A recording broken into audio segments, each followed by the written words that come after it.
Hey guys, today's story is about a person that we should all be really thankful is not a cop. So, we started a new group on Discord where no one really knew each other, besides I and the DM. We had 4 players, a ranger who was played by a woman, as well as 3 guys playing a paladin, a rogue, and a wizard, all of whom will be referred to by their classes.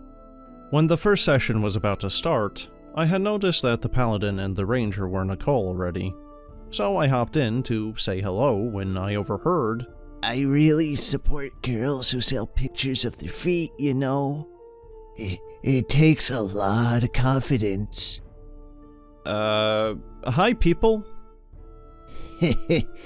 I'm just kidding. After this, the rest of the group jumped in, and as the DM was about to speak, the paladin then bragged, "Man, I applied to be a cop. I can't wait. I'm gonna have to step away from the game for training, but I'm excited. I'm going to be able to finally kill legally." A frightened silence followed, only to be broken up by, "Come on, guys. I'm only kidding." with a ahem and welcome from the DM, and the game was underway. The rest of the session went fine. We had all gotten introduced to each other and talked about the campaign. It was a mini session 0, and it ended with a little bit of RP in a tavern. The session had ended with the paladin speaking up. "Hey, before we head out of town, let's find a slave market." To which the DM replied, "Well, you don't know if there is one, but you might be able to find out if you go through the black market. But we'll end the session here."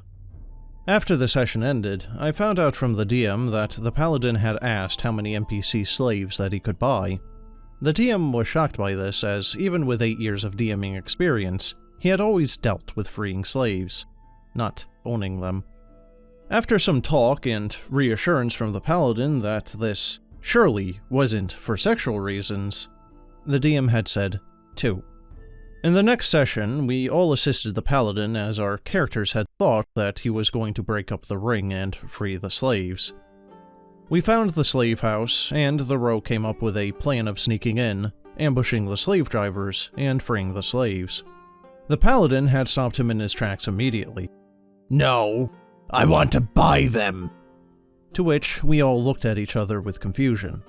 We tried to stop the paladin, but he walked straight in and announced our presence, even proclaiming to the guards that there were people attempting to free the slaves outside. After the guards started pouring out, we ran away, leaving the paladin. The DM had made 2 different voice channels and spoke to each group separately. And a while later, the paladin showed up at the tavern with 2 tabaxi slaves, collared and all. In the setting, slavery wasn't technically illegal, but extremely frowned upon. The rogue had fired off, "What the hell, man? You're a paladin!" "Yeah? So what? Oath of vengeance, now leave me be. Get me in the morning. I gotta break these slaves in." The ranger, who was pretty quiet most of the session, spoke up saying, "That's pretty messed up. I don't want to play with this group if that's how you're going to act." "This is a fantasy game. Stop taking it so seriously." "Look man, you need to relax, but this is pretty screwed up, man. We wanted a friendly hero-esque game, and this isn't right." The DM cut me off and dragged the paladin away to have a private conversation. And while that was going on, the rogue, ranger, and I had talked about this, and said that this had to stop or we weren't going to keep playing. The ranger had also mentioned how the paladin had repeatedly DM'd her trying to get her to RP out of the game, to which she never replied. Smart person. We saw the paladin drop out of the call and leave the server. The DM said that he was gone and said that he wasn't going to be playing with a bunch of vanillas. To which we all sighed a breath of relief. We still don't know how he got back on the server to this day, but a few days later he came back in, screaming that he had failed his cop exams, because we had stressed him out. He called us an essay of profanities, and left once again. Thank God he won't be a cop. Well guys, this fellow would make Paul Blart look like a professional. Not to mention the fact that this guy is covered in so much red that you could mistake him for a matador or supervillain. These guys should have expected something from him right out the gate just for the sheer fact alone that he started talking about his foot fetish to completely random strangers. But beyond that, I can't really say much. The DM shut him down pretty quickly, and he was removed from the group. Although I do suspect that he was able to rejoin the Discord, as the DM had more than likely sent him a link to their server a while back and forgot about it, so he reused the same link. Or he had just saved the one that he originally sent him. But without further ado, that's the end of the first story. Now, on to the next one. This next one is about a loot goblin who thinks that you need to pay him for your share of the loot. So, this happened last night, and I just need to get this off my chest. But before I begin, a little bit of background will be needed. The important thing to understand here is that this group has been playing almost weekly for about a year now. We meet Thursdays at a local game store, and have a very good group chemistry, and have a loot sharing system in place.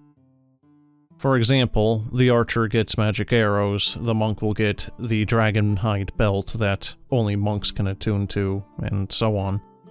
Effectively, whomever can best use the item for the benefit of the party gets the item. We split the gold evenly. Simple, efficient, and agreeable. And then, cue this dude. Since this is a public game, we allow new players from time to time, so when a 40-something-year-old guy asked to join, we didn't really have a reason to say no. He hadn't ever played 5e, didn't have dice or a character sheet, or any minis or characters made. So, as a player, for the first 30 minutes of last week's session, it was spent helping him build a character. This isn't really a big deal, honestly. He's new to 5e, and I love to help. It was this week's game that the true horror really began. First, after being told that the table was full the previous week, he brought his 13-year-old son to the game store and asked if he could play. Our DM being far too nice to say no, meaning that she was now in a position of agreeing to DM for a 7th player, or saying no and making a kid sit in a store for 3 hours. So she said yes. And did that kid have a character ready? No, he didn't. Second, upon killing a bunch of mimics and a coven of hags, our party found a lot of loot. And I really do mean quite a lot. We all got a hearty supply of gold and platinum each, about 2,000 or so gold, along with a bunch of magic items. And this is where things started to get weird at the table. My character found a magical quiver, and handed it to the only PC in the group with any kind of bow or crossbow, the arcane archer. No one else in the party uses bows or crossbows. What, you just gonna give that to her? Yeah. She's the only one that can use it to its fullest potential. Well, I earned that too. I want my percentage of it. Whatever do you mean? Well, we need to find out how much it's worth, and she needs to pay me for my percentage of it. The whole group, minus the new guy's son, spent the next 10 minutes explaining how loot is shared, and that we divvy up magic items to those that can use them the most, and that it is common for the group to spend large amounts of money for others when they're low on funds, and so on. We also took the time to explain that his wizard character was getting 2 new spells, as we found scrolls, and he can pick from the items that were left, which was quite a few as we had found 10 magic items. The new guy just scoffed the entire time, as if the group's way of divvying loot was unbelievably incorrect. But that's not the end of it. He was also upset with the fact that my character had gotten winged boots, which all you really need to know is we have a magic item wish list in our Discord, and I had asked for those quite a while back. My DM, being the merciful and generous god that she is, put them in the game, so they were for me. He didn't like that, even after it was explained. Later, we needed to identify all of these items, and the new guy didn't take Identify as a spell. So, to shorten this section up, he, the wizard, demanded that the party all chip in money so that he could buy a 50 gold Identify scroll. 50 gold. Out of the thousands he just earned. When we asked why he couldn't cover it, it effectively came down to, if I'm going to take up space in my spellbook and use it for the party, then the party should pay for the scroll.